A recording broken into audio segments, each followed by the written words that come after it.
Welcome, viewers. Meet Frankenstein, or Frank, or Mr. Stein, depending on the mood. Frank is my dream truck build, a 1991 GMC Sierra that's undergone way more modification than I ever originally planned. I bought Frank from my brother in November of 2020. He had bought it sometime in 2014. So let's start with Frank's origin story, or at least the time from when my brother bought it until when I bought it. My brother picked up the Sierra for about $1,600. It was a running, driving, plain Jane truck with some obvious issues and a wimpy 4.3-liter V6 under the hood. The first thing we tackled was the sagging cab. We welded in new metal where the cab mounts had rusted through, replaced all the cab mount bushings, and threw on some cheap black steelies.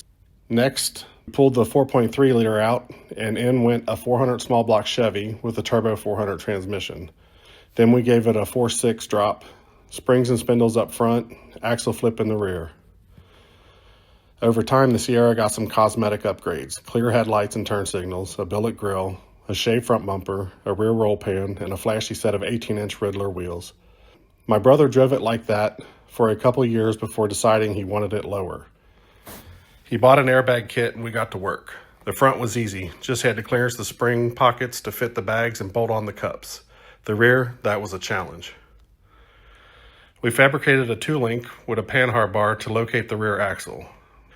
We used prefabricated welded-in bungs to make the 2 links, then built our own step notch and welded it all together.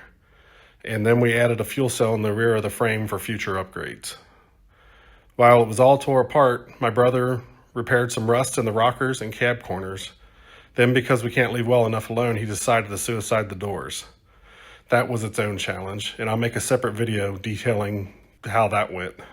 Anyway, life happened, motivation faded, and the truck sat, first in the garage, then under an awning, until one day it was offered to me. And that kicked off my journey to build the truck I'd always dreamed of owning. If you like custom builds, fabrication, and old school Chevy trucks, hit subscribe and follow the journey.